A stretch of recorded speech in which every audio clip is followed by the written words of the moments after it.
Irmãos, quero compartilhar com você uma palavra. Bota na tela o tema, por favor. Sobre quando Deus faz silêncio. É o tema da palavra que o Senhor vai trazer para o nosso coração nessa manhã. Irmãos, a Bíblia faz... Quem prega, as pessoas às vezes não sabem como é que é a dinâmica de pregar. Ela fala assim, pastor, é só abrir a Bíblia e fala... Irmãos, para alguns é. Para alguns é. Eu admiro isso. O cara chega aqui, a Bíblia sai falando, fala, uau. Para mim, não. Eu fico uma semana estudando, lendo, guardando, tal. É tanta coisa que Deus vai falando a gente. E eu estava com essa palavra... Eu estava sentado aqui um dia no gabinete, fazendo uma pequena devocional, e me veio esse texto. E quando a gente encontra um texto na Bíblia, naturalmente, quem tem o hábito de pregar, ele anota aquilo que está na devocional para um outro momento estar olhando. Mas, nesse dia, o Espírito Santo me deu uma direção para esse caminho. E é interessante que, todas as vezes que vamos compartilhar algo à igreja, primeiro o Espírito Santo tem que compartilhar a nós. Quando a gente canta, ministra louvor, quando vai dar uma aula na escola bíblica. É assim. Eu estava me lembrando de quantas vezes eu passei na vida em oração e Deus se manteve em silêncio. Quem já passou por um silêncio de Deus, diga amém aí. Levanta a mão para ficar mais fácil. Então, estamos todo mundo igual, né? Está todo mundo igual, não é nada diferente. Eu, quando comecei a ser pastor, achava que ia mudar tudo, que ia ser mais fácil, que eu ia orar e Deus rapidinho ia mandar um anjo na porta da minha casa com a bandeja de prata na mão. Até hoje o anjo não veio, irmão. Não veio até hoje. E é legal que na caminhada da fé, a gente tem que também aprender com o silêncio de Deus. Eu queria compartilhar sobre isso nessa manhã. E eu quero ler só uma parte do versículo, que é Mateus capítulo 15, o versículo é o de número 23. Mateus 15, 23, diz assim, na versão que é a que eu uso, King James 611, ou na revista corrigida, que deve ser que eles vão colocar lá. Mas ele não lhe respondeu uma palavra. Está lá? Está lá, mesma coisa. King James, obrigado, amo você. Acharam a King James, hein? Deus abençoe. Mas ele não lhe respondeu uma palavra. Amém? O texto em questão vai falar sobre uma mulher que ela é cananeia, da região de Tiro e Sidom, e algumas versões vão colocar essa mulher como uma mulher cirofenícia. Ela vem, possivelmente, a sua geração vem da descendência de Cão, descendência essa que fora amaldiçoada por Noé. Olha a história da história toda, hein? Para a gente chegar no versículo aqui. E Jesus, ele está operando milagres, e ele atravessa as fronteiras, ele atravessa a fronteira. Os principados e potestades que dominam aquela geografia são principados e potestades que entendem e dominam as pessoas nas suas mentes para dizer a elas que Deus havia as esquecido. Olha que interessante. Então, os demônios que dominavam aquela região diziam às pessoas que nasciam naquela região ali que Deus havia esquecido deles. E essa senhora, vamos lá, agora eu vou ler o texto todo para você, versículo 21, e partindo Jesus dali, foi para a região de Tiro e Sidom, e eis que uma mulher cananeia, vindo daquelas regiões, gritou, dizendo, tem misericórdia de mim, ó Senhor, filho de Davi, minha filha está severamente atormentada por um demônio. E ele não lhe respondeu uma palavra. Vamos repetir comigo essa frase? Mas ele... Vamos de novo. Mas ele... E vindo a ele os seus discípulos, pediram-lhe dizendo, manda embora, porque ela está gritando atrás de nós. Mas ele respondeu e disse, eu fui enviado senão as ovelhas perdidas da casa de Israel. Então veio ela e o adorou e disse, Senhor, socorre-me. E ele respondeu, não é bom tomar o pão dos filhos para dar aos cães? Mas ela disse, verdade, Senhor, ainda assim, os cães comem das migalhas que caem das mesas dos seus senhores.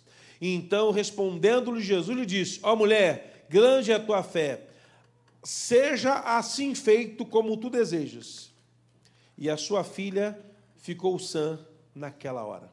E aí o versículo 29, partindo dali, aproximou-se ao mar da Galileia e, subindo ao monte, assentou-se ali. Então ele volta para a região da Galileia, ele sai dos termos dos judeus, dos hebreus, vai até essa região. O texto não fala outros milagres, mas trata desse milagre, e volta para a região da Galileia e começa tudo de novo. Olha que coisa interessante. Deus fez silêncio. Deus silenciou diante o clamor de uma mãe que tem uma filha que está severamente endemoniada. A mãe reconhecia que era uma ação maligna. Talvez a sociedade reconhecesse que era uma ação maligna. Mas ela, a mãe, reconhece. E ela tentou, certamente, de todas as formas, encontrar uma solução para sua filha e não achou na sua geografia. Não achou na sua região. Deve ter rodado por muitos curandeiros, não encontrou. Mas acontece que, num dado momento, Jesus muda o protocolo. Ele não está agora andando entre os judeus, mas ele atravessa uma fronteira. Ele pisa no território do inimigo, ele avança para o lado do inimigo, e ali onde ele está, ele encontra essa mulher que já está procurando por ele. É interessante que, se a gente parar para observar, se essa mulher atravessa a fronteira atrás de Jesus, ela poderia encontrar um problema chamado discriminação, porque ela e a sua geração carregavam uma palavra de maldição sobre eles. E os judeus, fariseus daquele tempo, principalmente, a reconheceriam como uma mulher assim: olha, teu caso é esse mesmo, é isso aí. O povo que é descendente de lá tem que sofrer mesmo. Não tem volta, não tem jeito. Você está lá para sofrer mesmo, azar é seu. Não podemos fazer nada por você. Os judeus entendiam que a bênção era liberada apenas para eles e suas gerações. Entendiam que só eles eram detentores da bênção. Parece que tem alguns crentes que a gente conhece aí, né? Que acham que só eles são abençoados. Eu uma vez estava ouvindo um pastor pregando e disse assim: irmãos, Deus não tem filho predileto. Eu falei: mas eu sou predileto. Eu não sei você, eu sou, meu irmão. Fala a verdade. O que Deus já fez na minha vida, eu só posso, não tem um chamego comigo. Quem sente o chamego de Deus, diga amém também. Amém. Então, estou no meio de filhos prediletos aqui. E o pastor: mas o diabo quer botar... Não é possível. Meu irmão, de onde Jeová me tirou? Não, eu só posso ser... Não é possível. É possível quando Deus vai jogar lá no... Deve ter uma tela... Essa aqui é fichinha. Deve ter uma tela que Jeová abre lá e clica assim: Luiz Wagner, quero abençoá-lo. Pá, e a bênção cai. Mas tem vezes que é silêncio de Deus, irmãos. Tem vezes que é silêncio de Deus. Eu e você passamos por isso. E eu queria dar para você alguns princípios do que o silêncio de Deus pode proporcionar na nossa vida. Porque tudo aquilo que Deus faz na minha e na sua vida é a fim de desenvolver crescimento. Diga comigo: o silêncio de Deus na minha vida vai proporcionar crescimento. Você quer crescer na fé, meu irmão? Vai ter que passar por dia mal. Não tem jeito. Nós só podemos movimentar a nossa fé se dependermos de utilizar a fé. Só podemos crescer na nossa caminhada espiritual com Deus se passarmos por algumas decepções. É interessante que vivemos hoje, e aí os terapeutas falam disso, que a geração de hoje não consegue mais ouvir não. Irmãos, a minha geração não conseguiu ouvir sim. Sério, é sim? Tem certeza? É. Vai poder comprar o chambinho esse mês? Vai. Glória a Deus. Eu estava vendo uma moça que cortou os pulsos porque a mãe não deixou ela ir para Nova York passear.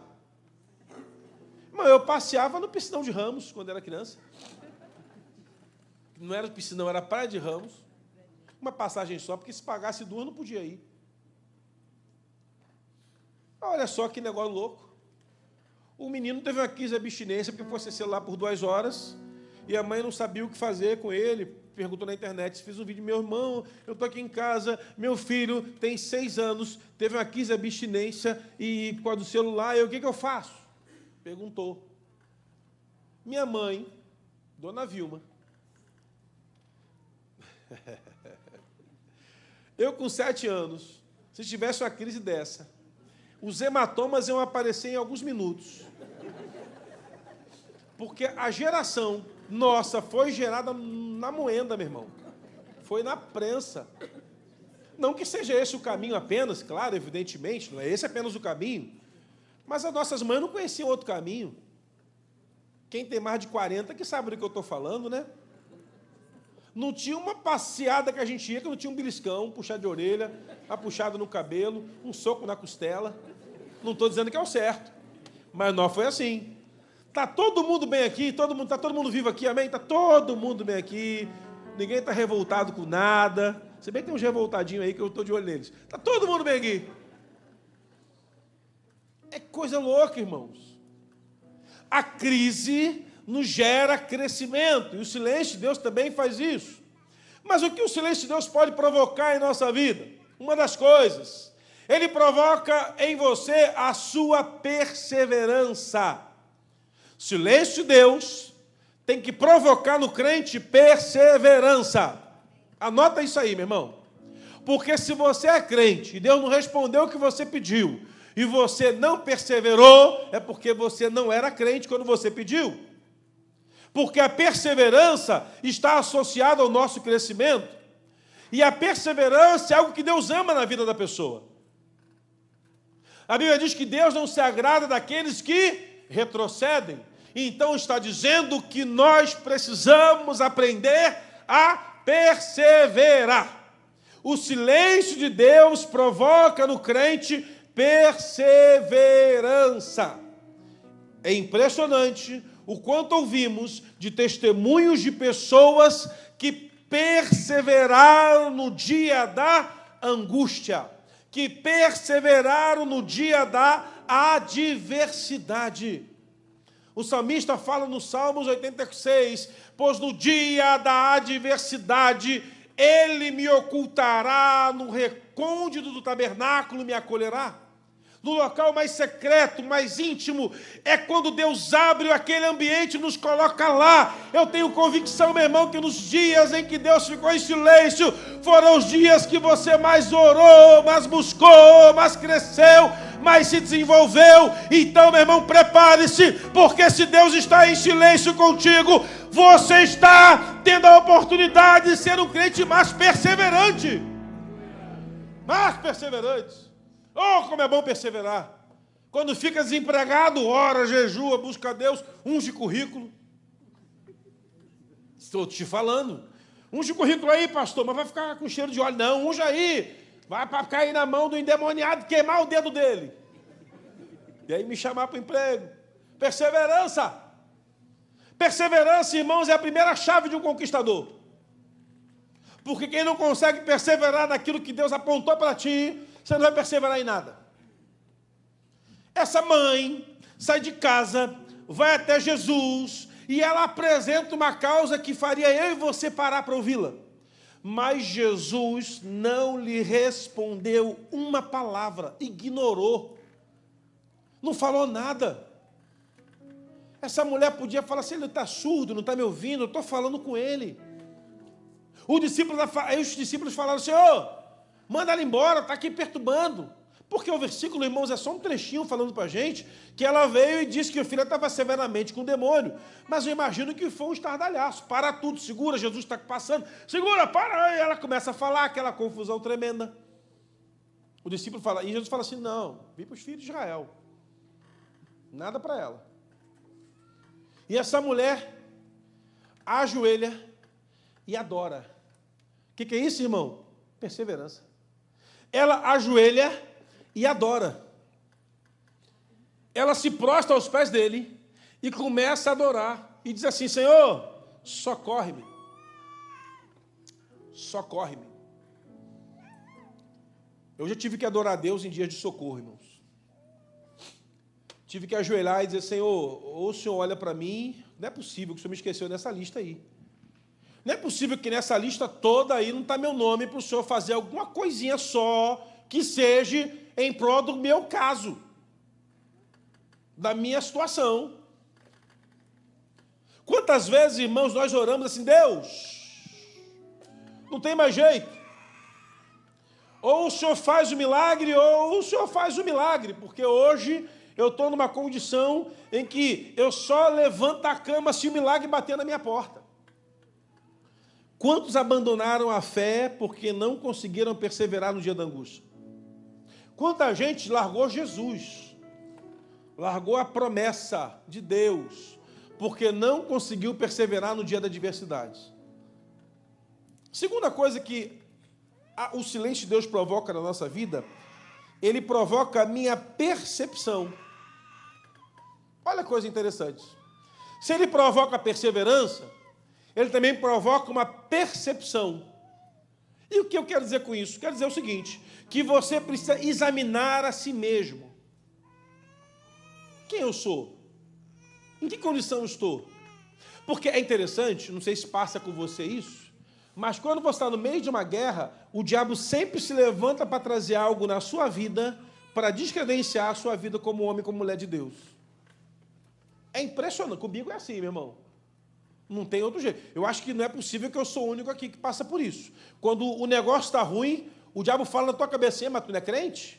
Tu não é pastor? Tu não é líder de célula? Tu não é diácono? Tu não é intercessor? Não é dizimista? Tu não é da igreja? Como é que pode isso? Essa é a arma do diabo. Lázaro cantou que faleceu, não, Lázaro cantou que faleceu no Covid.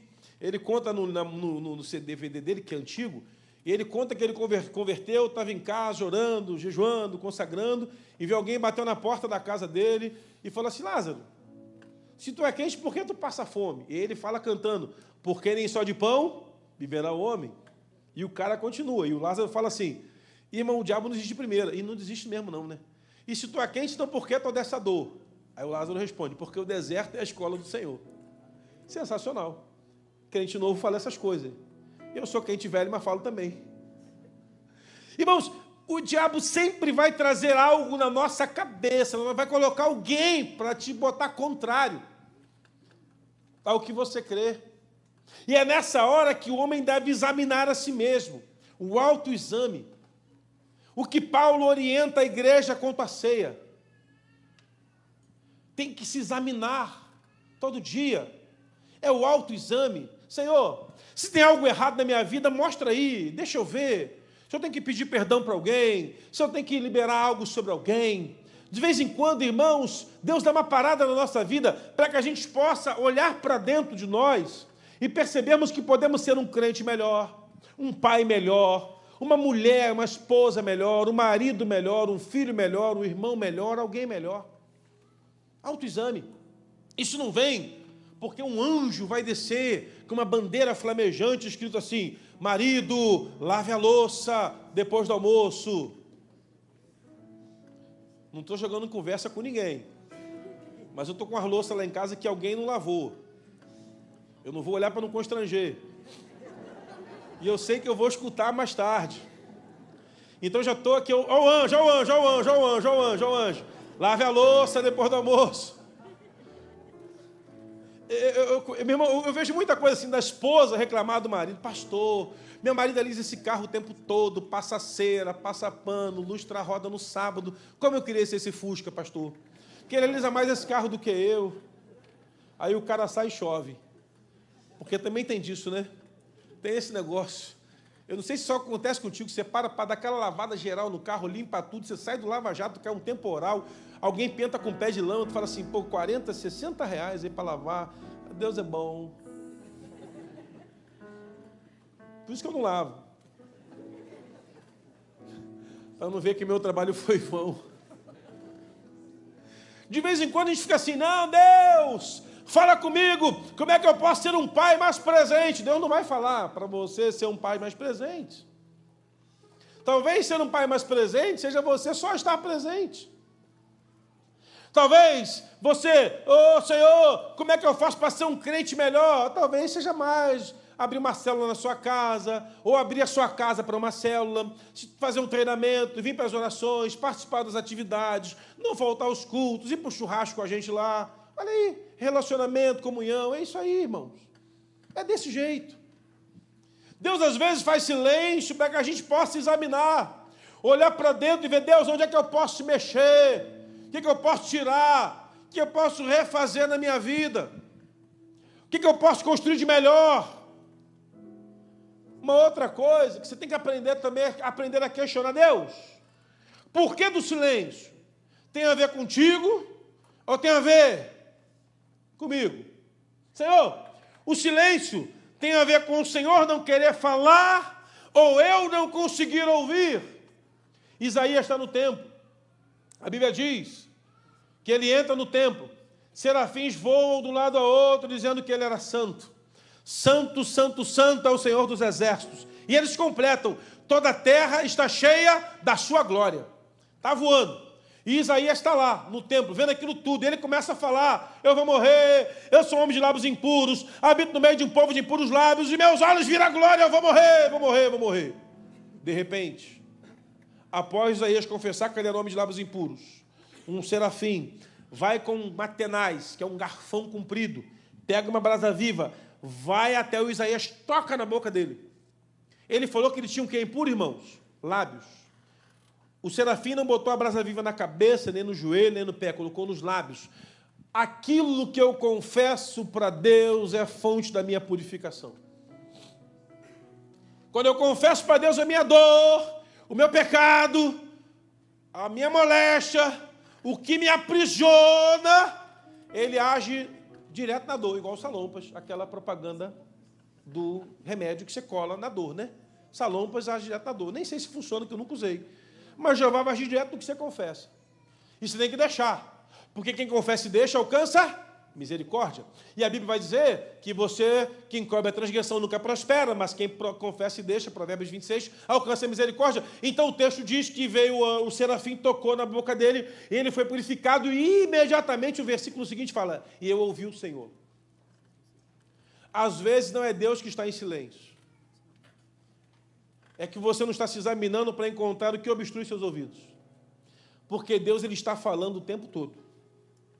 E muitas vezes nós não estamos conseguindo ouvir a Deus, porque há um pecado na nossa vida que nos aprisiona.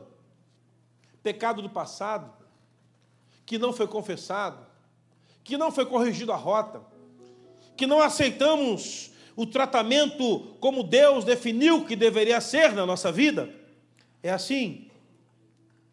Agora, uma outra coisa, irmãos, que a gente precisa fazer, presta atenção, uma outra coisa. Quando Deus faz silêncio na nossa vida, Ele também provoca em nós um negócio chamado humildade. A Bíblia diz uma coisa sobre o contrário da humildade, a soberba. A Bíblia nos garante que a soberba, ela precede a queda. A gente age de uma forma soberba e, naturalmente, depois a gente cai. A soberba, ela precede a nossa queda. De vez em quando, meus irmãos, eu preciso encontrar no meu coração uma forma humilde de ser, um quebrantamento autêntico, uma dependência plena. Quebrantamento autêntico, dependência plena. O silêncio de Deus provoca em nós humildade, para reconhecer quem somos. Jesus está falando: bom, mas despede, ela adora. E ele fala assim: olha, Jesus fala, porém, respondeu. Agora ele responde: não é bom tomar o pão dos filhos para dar para os cães. E a moça retruca: é verdade, Senhor. Ah, é assim mesmo. Mas os cães também comem das migalhas e caem da mesa dos seus senhores. O cão era uma figura que nós podemos aqui observar um cão-cachorro, cachorrinho lá. Porque o camarada comia o pão, pegava o miolo, limpava os dedos, colocava embaixo da mesa, e o cachorro comia o miolo do pão, que a família limpou a mão com a gordura. Porque não se tinha talher como se tem hoje em dia. Então se comia com a mão, e uma vez que se comia com a mão, se pegava um miolo de pão, comia, misturava, higienizava a mão como se fosse o guardanapo, comia-se uma parte, dava outra parte para o cachorro, algo completamente higiênico. Ninguém morreu disso. Hoje em dia, se cai no chão uma uva, o cara lava, passa álcool 70, vinagre. O mundo mudou muito, irmãos. O mundo mudou muito. E aquele camarada dava o pão para o cachorrinho. Então, essa é a figura que ela traz. Ela traz para um contexto de judeu. Mas os cachorrinhos comem das migalhas que caem das mesas. Só que Jesus não está falando só disso. Ele está falando assim, ó, os filhos são do povo de Israel. O povo de cão, descendente de cão, são como cães, reprovados. Reprovados. O judeu levantava pela manhã e fazia uma oração, dizendo, Senhor, obrigado, porque eu não nasci mulher, judeu homem, não nasci mulher, não nasci fora dos termos de Jerusalém e não sou cananeu. Olha quanto essa família, quanto essa geografia era reprovada. Eu nasci homem, porque entendiam que mulher não tinha a bênção. Não nasci fora de Israel, embora poderia ser judeu nascendo fora. E não sou cananeu. Não sou da descendência de Cão. Se a gente fizer aqui uma analogia aos dois textos aqui, aos dois contextos, de um cananeu que não tem direito a nenhum tipo de herança, de bênção, de nada que venha da linhagem dos judeus. Aquela mulher não tinha nem jeito de Jesus falasse com ela. Mas ela tem uma resposta que move aquele ambiente, provando para Jesus que ele não era um homem qualquer. Porque ela não apresenta-se a ele gritando apenas como Jesus tem compaixão de mim. Ela faz o mesmo grito que Bartimeu fez, Jesus, filho de Davi. Agora, vamos parar aqui e vamos estudar teologia em 10 minutos. Se der ruim, depois edita. Estudar teologia aqui. Os discípulos não tinham certeza que Jesus era o Messias ainda. Não tinham certeza. Não tinham certeza. Mas o Bartimeu, que era cego, teve. Porque Jesus não era filho de Davi, ele era filho de José. Mas a denotação da fala é de que ele era um rei. Porque quando se associava a filho de Davi, era uma linhagem real estabelecida sobre Israel. Jesus não tinha uma coroa sobre a sua cabeça. Então, o Bartimeu e a mulher estão dizendo assim, olha, eu tenho certeza que você é o Messias. Você é o filho de Davi. O que haveria de vir? Você é o nosso rei. Essa mulher já dá a credencial do que ela crê. Porque, irmão, agora guarda o negócio no seu coração. Quando o silêncio de Deus bater na sua porta, não vai importar muito a condição que você está, mas o que vai importar é como você crê e no que você crê. É quem você escuta e como você escuta. É o que você lê e como você lê. Fecho a teologia aqui. Israel foi atacado por drones e mísseis agora, umas semanas atrás. Quase 350 incursões aéreas contra Israel. Anunciou-se em Israel que em aproximadamente 10 horas cairiam mísseis sobre Tel Aviv, sobre Galiléia, sobre Jerusalém, sobre outros lugares daquela região. Então vai cair mísseis em 9 horas, vai cair mísseis aqui em Israel inteiro. E todo mundo foi se abrigar, procurou lugar, abrigo, bunkers, e aí fizeram uma conta seguinte, se os mísseis caírem e bater na terra, possivelmente vai se morrer 50% da população daqueles que não conseguirem abrigo. E os que estiverem abrigo não estão garantidos. E aí eu estava vendo uma live de um judeu messiânico, esses dias, falando sobre isso. Então você imagina, você está em casa, a televisão, porque lá você recebe mensagem pelo WhatsApp, pelo telefone, ou televisão, ó, inimigo mandou míssil, em 9 horas vai destruir tudo, vai acabar com tudo, hein? Imagina lá o William Bonner falando isso. Ele já fala de outro jeito, né? Outras coisas também. Tira o William Bonner, bota o Silvio Santos, que é melhor para anunciar essas coisas. Vai cair bicho em todo lado aí, tudo, 9 horas. E o povo começa aí, se esconder. E o que faz nesse tempo até que os mísseis caiam? Foi feito um decreto. Vamos cantar os salmos a Deus. É interessante. Vai cair um míssil na cidade. Pode matar quem estiver não abrigado e mal abrigado. Eles pegaram os salmos e começaram a cantar salmos ao Senhor durante 9 horas. Bom, final das contas, sucesso. 99,99% dos mísseis abatidos. Uma menina foi machucada por um estilhaço. Um estilhaço. O inimigo apontou todas as armas contra um povo que foi clamar ao Senhor por misericórdia. Sabe o que é interessante, irmãos? O inimigo vai estabelecer bombas contra você toda vez que Deus estiver em silêncio. Porque é a hora que nós estamos mais fragilizados. É numa enfermidade, é numa dor, é numa luta financeira, é numa resposta que não chega. A gente arreia, nós fragilizamos. E é nessa hora que o povo vai cantar louvores. Vão cantar louvores. E aí fizeram-se uma associação, para a gente não vale muito, mas para eles vale, uma associação de que esse ataque de defesa antiaérea israelense foi a mais importante da história dos judeus na terra, e associaram esse milagre à travessia do povo ao Mar Vermelho. Olha o tamanho do que Deus fez, porque um povo que era atacado pelo inimigo, com as armas que o inimigo tem, se escondeu para cantar louvores a Deus. Que essa experiência, irmãos, traga para a gente um ensinamento. No dia mais complicado da sua vida, no silêncio de Deus, tenha humildade de se quebrantar perante Ele e cantar louvores que exaltem o nome do Senhor. Mas o que faz um crente quando Deus faz silêncio contra ele? Sabe o que ele faz? Reclama, murmura, amaldiçoa. Deus, cadê? Estou aqui, Senhor, fala comigo. Tem um livro do Philip Yancey que todo crente tem que ler. Decepcionado com Deus. Já falei dele aqui algumas vezes. Você tem que ler esse livro. Você vai ficar meio decepcionado com Deus no início. E no final também. Mas você tem que aplicar o entendimento na sua vida de que as coisas se movimentam numa atmosfera que nem sempre é tudo do jeito como eu planejo. Mas Deus ainda tem controle de tudo. Porque o silêncio de Deus provoca fé. O silêncio de Deus provoca o quê, meu irmão? Fé. Sem fé é impossível agradar. De vez em quando, Deus vai elevar o tamanho da nossa fé nele por conta da dor que estamos passando.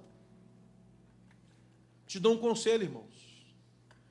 De todos os lugares que eu já fui visitar como seminarista e pastor e tudo mais, tem 2 lugares que a gente vai e são bem difíceis. Um é presídio. Presídio, irmãos, é um lugar que é difícil até de chegar na porta. Eu fui a presídio pós-rebelião. Pensa num fim do mundo. Uma cena de filme de terror, assim, de cidade destruída. Segundo lugar, que eu acho que todo crente tem que ir, é o Hospital do Câncer na área infantil. Lá é onde a sua fé é provocada. Porque muitos pais abandonam os filhos lá e não voltam para buscar os filhos nem para visitá-los. Tamanha dor que aquela criança está passando. E aí você vai ver Deus em silêncio para muita gente. E eu fazia estágio lá, no Hospital do Câncer, na área infantil. 6 meses de estágio. 17 incursões daquele lugar. Chegava lá e tem todo um protocolo. Não pode dar doce, não pode abraçar, não pode pegar no colo, não pode beijar, não pode fazer cafuné. Tem que cantar com uma pantufa de TNT que nunca cabia no meu pé, porque eu calço 45. A pantufa não entrava, então eu tinha que levar uma meia higienizada para colocar na hora e tal, e roupa branca e luva e tal. E na minha primeira entrada eu deitei no chão, criança subiu nas minhas costas, eu fiz cavalinho, eu corri para um lado para o outro, dei chocolate para as crianças, e foi assim. Primeira aula, advertência, o aluno Luiz Wagner, ele quebrou os protocolos todos. Porque era mais ou menos assim, meu irmão. 10 crianças sentadas lá e a gente aqui. Não pode pôr a mão neles, não pode falar com eles, não pode encostar neles. Eu falei, não tem como. Eles são crianças. E uma menininha veio e falou assim, ô tio, meu aniversário é dia tal, que era um dia próximo. Aí eu falei, pronto, trazer um bolo, aniversário. E comprei um bolo no mercado, aquele bolo com aquele chantilly que só tem açúcar e gordura hidrogenada. Você lembra desse bolo? Esse. Botei umas velhinhas em cima, Coca-Cola embaixo do braço. Não, mas não pode botar, levar bolo para lá. Por quê? Está vindo com os docinhos de brigadeiro, beijinho e coquinha ainda aí, que é a outra doida que está trazendo. Não, mas não pode. Porque senão a criança morre se comer doce. Você não acha que ela já morreu, não, minha irmã? Essa moça não sonha com casamento, com 15 anos, com aniversário, não vai sair nunca mais daqui. Sabe que eu estou fazendo isso? Para proporcionar para essa menina pelo menos um dia de alegria, porque ela não vê os pais há alguns anos, nunca vai casar e daqui a pouco é cemitério. É só vocês que não perceberam isso ainda. Aí a enfermeira falou assim, o senhor por acaso é terapeuta? Eu falei, não, eu sou ser humano. Então dá um bolo só hoje. Na outra semana, vamos brincar de torta na cara? O que vocês acham? Torta na cara? Não, mas não pode. Irmãos, eu não sei se eu estava certo ou errado. Meses depois, isso é um filme que eu quero que você assista essa semana. Pat Adams, O Amor é Contagioso. Com Robbie Williams, que era um ator sensacional, comediante de ponta e cometeu suicídio porque era uma pessoa triste. Naquele filme do Pat Adams mostra um camarada que não tem nada a ver com a história, tá? Só foi esses 3 episódios, que tentou criar um novo modelo para atender pessoas que estavam morrendo e ninguém fazia por elas. O lugar que vai provocar a nossa fé é o lugar do desconforto do outro, também do nosso. O lugar, meu irmão, que vai fortalecer a nossa fé é quando não temos palavras para dizer às pessoas uma resposta que elas estão nos perguntando. Estávamos na casa do olheiro semana passada. Um pastor amigo me ligou 3 da manhã, eu não vi porque eu estava lá na tenda de oração, na hora que mandou a mensagem. Uma porta bateu lá muito forte, que acordou metade do alojamento. O anjo da porta que bate. Senhor, eu tenho que botar umas borrachinhas naquelas portas. E o telefone estava carregando, eu vi. Ela também estava no encontro da igreja, dançou no encontro da igreja, deu testemunho, e no final da dança a moça se infartou e morreu na hora, 44 anos. 2 filhos, pastora da igreja, levada para o hospital e não teve mais o que fazer com ela. Sepultou na segunda-feira. Liguei para o pai, 70 anos, pastor, vem aqui na posse, amigão meu, infartado, ponte safena, mamária. E aí eu liguei para ele na hora e liguei para ele no aniversário dele, que foi na terça, após sepultar a filha. Não perguntei como é que ele estava, porque a resposta é clara, né, irmãos? Liguei para ele, meu amigo, estou orando por você. Ele, cara, na hora que eu estava olhando para aquele caixão, minha filha, eu falei, Deus, dá para trocar, Senhor? Porque eu já estou com 70, já sou safenado, cardíaco, tudo. Ela não tinha nada. Está aí no caixão, 2 filhos para criar. É nessa hora que a gente chega em lugares que as pessoas perguntam coisas que a gente não sabe responder. É essa hora que eu chego a alguns lugares e as pessoas falam assim, eu não queria estar na tua pele, hein, pastor, agora, hein? Sepultamento de criança. Irmãos, parece que Deus faz silêncio de vez em quando. E aí, as pessoas pensam que Deus faça alguma coisa. É nessa hora do silêncio de Deus que a nossa fé é provocada. Em quem nós cremos? Servimos a Deus para que Ele nos beneficie em algumas coisas. Ó, Deus, eu estou te servindo aqui, mas tem que dar tudo certo, hein? Meu time tem que ser campeão, minha mulher tem que comer e não engordar, eu tenho que comer e não engordar, meus filhos têm que ser muito educados, todo mês tem que ter aumento salarial, entendeu, né? Eu tenho que ter vizinhos que, quando eu saio de casa, varram a frente da minha calçada ainda. Não é esse o mundo real, irmãos. Depois que o pecado se introduziu ao mundo por conta de um só homem, tudo virou, tudo mudou, tudo ficou diferente. Tudo é mais complicado. O parto é com dores. O trabalho é com suor e com lágrimas. Mas uma coisa é fato. Se por um só homem o pecado entrou para nos levar à condenação, o último Adão, aquele que é o Jesus do livro de Romanos, veio à terra para restabelecer uma vida de fé, de esperança, de certeza, de que ainda que o Senhor esteja em silêncio, Ele está movendo sobre a nossa vida.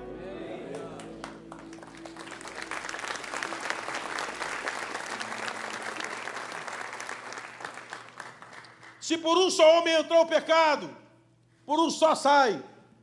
Se por um só homem somos condenados e entregues à morte todos os dias, por um só homem fomos regenerados, andamos pela fé, na confiança e na certeza de que se Ele é por nós, quem será contra nós? A fé é firme fundamento de coisas que não se veem e provas de coisas que se esperam. O silêncio de Deus precisa provocar fé em nós. Fé em nós. Pastor, eu não estou conseguindo ver. Creia. Porque tem hora que você tem que ver. Mas às vezes tem horas que você tem que crer. Porque a visão é o contrário da fé. Se eu estou vendo, eu não preciso mais crer. Continue crendo. Te dou aqui 1 milhão de testemunhos. Te dou aqui 1 milhão de testemunhos, gente daqui e de fora daqui, se você quiser, de gente que só teve a fé, mas não sobrou mais nada, só sobrou a fé. Só sobrou a fé. Irmãos, há momentos na vida de algumas pessoas que ou ela se agarra no que Deus tem para frente, porque o que tem para hoje é desespero. Só pela fé. Eu vou pregar um dia aqui uma mensagem que é quanto vale as minhas lágrimas. Você vai chorar. Eu vou avisar antes, para trazer lenço, essas coisas todas, porque eu começo chorando, termino chorando e passo a semana inteira chorando, para dar valor às lágrimas. Mas eu queria que você entendesse isso. Jesus não deu uma palavra para essa mulher, nenhuma palavra. E quando vai dar, fala que não vai dar para o cachorrinho, mas ela fala, tudo bem, senhor, eu quero receber as migalhas. E aí, para terminar, Jesus fala, uau, mulher, grande é a tua fé. O silêncio de Deus termina com um diálogo, dizendo para ela, grande é a tua fé, e assim seja como tu desejas. E a sua filha ficou sã naquela mesma hora, o demônio nunca mais atormentou aquela menina. Vou recapitular aqui, ó. A fé, o silêncio de Deus provoca para a gente perseverança, provoca em nós percepção, provoca em nós humildade, provoca em nós fé. Tamanha é a sua fé. Porque uma pessoa de fé não recua, não retrocede da primeira batalha, do primeiro obstáculo. E essa mulher volta para casa, correndo. Chega em casa, a filha está liberta. Não está mais atormentada por demônio nenhum. Mudou tudo. Ah, meu irmão, como é que vai ser o culto daquela mulher agora? O que essa mulher canta? Vamos pensar aqui. O que uma mulher dessa canta? O que uma mulher dessa canta quando chega em casa e vê a filha liberta de um demônio que a atormentava há muito tempo? Como é que essa mulher ora, depois chega em casa e encontra a filha liberta depois de muito tempo? Qual o valor da oferta que essa mulher dá depois que vê a filha endemoniada e liberta agora? O que essa mulher faz? Como é que vai ser o culto agora? O que essa mulher pode cantar? Pode cantar a bondade de Deus, né? Como é que é? Te amo, Deus, tua graça nunca falha, todos os dias eu estou em tuas mãos. Desde quando me levanto. Eu faço o quê?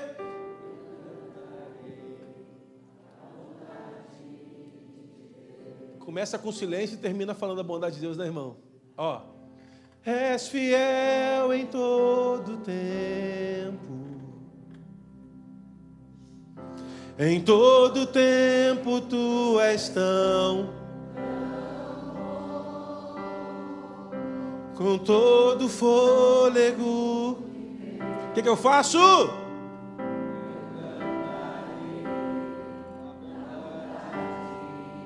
De Deus. Tem dias, irmãos, que a gente só tem na nossa boca um lábio, no nosso lábio uma música para cantar. Eu estava passando um dia difícil, irmãos, uma crise gigantesca.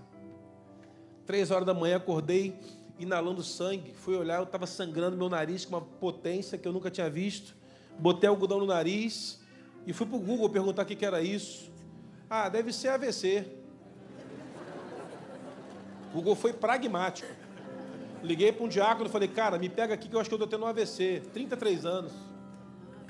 Porque o diabo quando ataca, irmão, ele não tem misericórdia não, ele vem com tudo. Fui para o hospital, cheguei lá no hospital, estava lá o diácono, querido lá, me levou. Não, eu fui dirigindo, ele foi com o carro dele. Cheguei lá, o médico disse, você teve um princípio de AVC, cara. Foi um milagre ter urinado sangue e saiu sangue do teu nariz com essa pressão toda. Você vai ficar internado aqui 3 dias. Eu falei, não, tem que pregar amanhã. Você não pode pegar avião. Doutor, você não está entendendo. E o que foi interessante foi o seguinte. Quando eu voltei para casa, minha esposa me ligou assim, você está onde? Estou no hospital, estou passando mal, vim aqui no hospital. Ela tem que levar as crianças para a escola. Tá, fica tranquila. Eu volto para levar. Eu não queria preocupar minha esposa 5 horas da manhã. O diabo não brinca, irmão. Não brinca, não. Ele vem com tudo, meu irmão. Vem com pressão, chegou. O médico falou assim, você daqui, você tem que assinar um termo. Liga para o meu médico aí que ele assina. Aí o Márcio falou assim, Deus me livre, pastor, assinar isso aí. Se o senhor sair daí, só sai daí depois de tratado. Não, vou ficar aqui. Não faço isso não, tá, irmão? Eu sou doido, você é crente, eu sou doido. Vou embora para casa. Fui para casa. Cheguei em casa meio-dia. Tratei. O que faz agora? Repouso. Fui olhar a agenda. 80 gabinetes no resto da semana. Vi a agenda para pregar fora ainda. Falei, Deus, o negócio é o seguinte. O senhor não quis matar, senão não tinha levado, né? Agora eu vou acelerar. E se o capeta aparecer na frente, eu atropelo ele e eu dou ré em cima. Não é o prudente a ser feito, né, irmãos? Mas foi no momento em que eu não podia parar nem um minuto. Fiz um monte de exame depois e não deu nada. Foi só o sangramento. Nunca mais vou ter este novo em nome de Jesus. Fala amém aí, irmão, para me ajudar. Só para eu, né? Nunca mais, não. Fala amém aí. Era o tempo de silêncio de Deus. Não falava nada. Mas eu falava. Deus estava em silêncio comigo. Mas eu estava falando para Ele. E não parava de falar. E falava. Ainda botava no meio. Senhor, pensou morrer dessas crianças aí? Para quem vai cuidar? Os dois comem demais. Encrenqueiro. Minha esposa está inteirona aí. Senhor, não está legal isso não. Me dá mais uma chance. Eu fui falando tudo. Fui negociando. Tem casa para pagar, senhor. Quem vai pagar? Ah, o seguro cobre. Eu vou cancelar o seguro então para não ter seguro. A bondade nos segue. Aquela mulher chega em casa. E o que ela vai cantar quando chega em casa? Ela vai cantar isso. Que a doce voz do Senhor guiou-a em meio à dificuldade. Eu queria te ensinar uma coisa, meu irmão. Se Deus estiver em silêncio, não fica você em silêncio, não. Vem para o culto cantando louvores, erguendo as mãos, batendo palmas, gritando mais alto. Apareça. Quem não é visto não é lembrado. Então vai aparecendo. Ah, pastor, fulano quer aparecer demais. Não, é porque ele é muito apaixonado. Você não está... Eu postei uma vez isso. Uma moça cantando, pulando, dançando e botaram assim no cabeçalho do vídeo. Não critique quem tem uma adoração extravagante. Você não estava lá no dia da sua libertação. Você não estava lá no dia que ela foi liberta. Só dá valor, meu irmão, à liberdade quem já esteve algemado. Só dá valor, meu irmão, ao sorriso quem estava em lágrimas. Só dá valor a uma família quem não estava perdendo a sua. Só dá valor, meu irmão, à fé, aquele que estava quase se dissolvendo na luta. Meu irmão, não importa se hoje você está vivendo o silêncio de Deus, não se reprima, apresente-se a Ele como a voz de Deus. Apesar do silêncio, eu te amo acima de tudo, Senhor. A tua bondade seguirá, Senhor.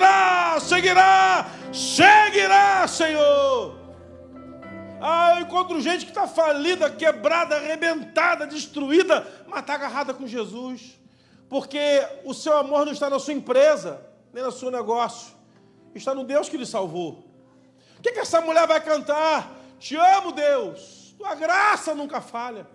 Posso botar 1 milhão de música aqui, mas essa é sensacional. Sabe por quê? Porque denota para mim que apesar de estar no meio do caos, tua bondade me seguirá, Senhor. A bondade me seguirá. Eu me rendo a ti, entrego. Tua bondade me seguirá, Senhor. És fiel em todo. Deus em silêncio, hein? Ó. Em todo tempo.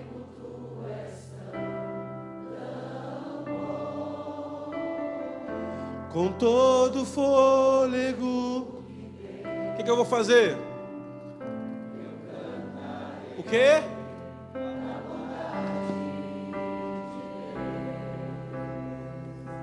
És fiel. És fiel em todo tempo. Em todo tempo tu és tão bom.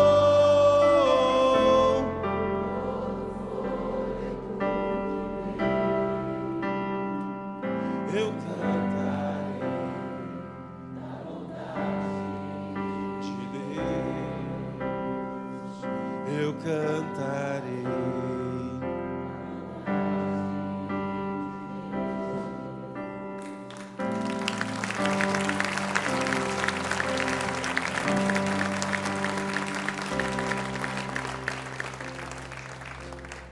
Queria orar contigo nessa manhã, irmão. Você está nessa fase ruim, né? Pastor, o negócio está brabo. É para você essa manhã. É para você vir para o altar e dizer, Senhor, a minha situação é essa. Só um milagre. O silêncio já bateu na porta. Só um milagre. Deus pode até estar em silêncio, mas eu não vou ficar calado, não. Eu vou cantar. Eu vou bater palma, eu vou celebrar, eu vou sair correndo, eu vou falar. Eu não paro. Eu não paro. Porque Deus pode não estar falando nada comigo. Eu vou continuar falando com Ele. Ele pode não estar respondendo nada, mas eu vou estar prostrado adorando a Ele com toda a minha força. Ele pode até dizer que não vai fazer nada, mas eu vou continuar na fé. Eu vou continuar na fé, crendo, confiando, porque fé é firme fundamento de coisas que não se veem. Eu não estou vendo, mas eu já estou crendo que vai acontecer. Essa é a resposta que a gente dá nessa manhã ao silêncio que Deus possa estar fazendo em sua vida. Se coloca de pé. Vamos cantar esse louvor do jeito certo, né? No tom certo agora. Por favor, vem para frente, minha flor. Fica aqui comigo, vem para frente você também. Vamos lá. Eu queria que você agora fosse uma voz profética para esses irmãos que estão aqui. Você vai sair do seu lugar e procurar um deles aqui. Um homem vai orar com um homem, uma mulher vai orar com uma mulher. Venha ser uma voz profética, procura alguém aqui, abraça esse irmão. Se você precisar ajoelhar com ele, ajoelha com ele. Se você chorar, chora com ele. Tem lenço sobrando aí, então vamos, movimento aí rapidinho. Então vamos lá, vamos fazer esse movimento aí, junta com alguém aqui, não fica sozinho não, tem gente sozinha aqui ainda, ó. Vem interceder aqui, ó. Temos uma jovem aqui, temos uma outra jovem aqui, temos duas jovens aqui na frente, temos uma jovem aqui de pé, temos aqui, ó, tá chegando o povo, ó, temos aqui um jovem aqui, outro jovem ali, isso, tem um lá no cantinho, tem uma lá no cantão lá, vamos lá, intercede aqui, vem cá, pastor tá sobrando gente, ora 2 com 1, não tem problema, temos uma jovem aqui sozinha aqui, ó, sozinha aqui, Flávia aqui, ó, tá aqui, ó, sozinha, tem duas aqui no chão, ajoelhada orando, vamos orar por eles aqui, temos um jovem ali sozinho também, ó. Temos um aqui sozinho, um varão ali sozinho no canto, mas lá no canto sozinha lá, ó. Não deixa sozinha não. Ora com ela lá, alguém lá no cantão, lá no cantão, tem uma lá. Senhor, nós queremos agora orar pelos teus filhos, sermos canal de bênção, de vida. Queremos ser uma voz que clama no meio de um deserto, para dizer a eles, Pai, que o Senhor tem sido fiel, que o Senhor tem cuidado de tudo, que o Senhor vai fazer a obra, que ainda que pareça um tempo difícil, talvez até um tempo do silêncio do Senhor, ativa neles, Pai, a perseverança, a percepção, ativa neles, Pai, a humildade, e também ativa neles a fé. Senhor, tem aqui pessoas que oram pela sua família, pelos seus negócios, pelo seu ministério, mas eles, Pai, saíram daqui hoje, confiantes, de que o Senhor é fiel em todo o tempo, e que a tua bondade os seguirão para sempre, e estarão aqui testemunhando, muito breve, do teu milagre, do seu cuidado, da sua bênção nas suas vidas, em nome de Jesus. Aplaude e glorifica o Senhor. Vai para casa dizendo que Ele é fiel em todo tempo. Vai para casa dizendo que Ele é fiel em todo tempo. Vai para casa dizendo que Ele é bom, que Ele te sustenta, que Ele é contigo, que a bondade dEle te seguirá todos os dias da sua vida, em nome de Jesus. Deus te abençoe, meu irmão.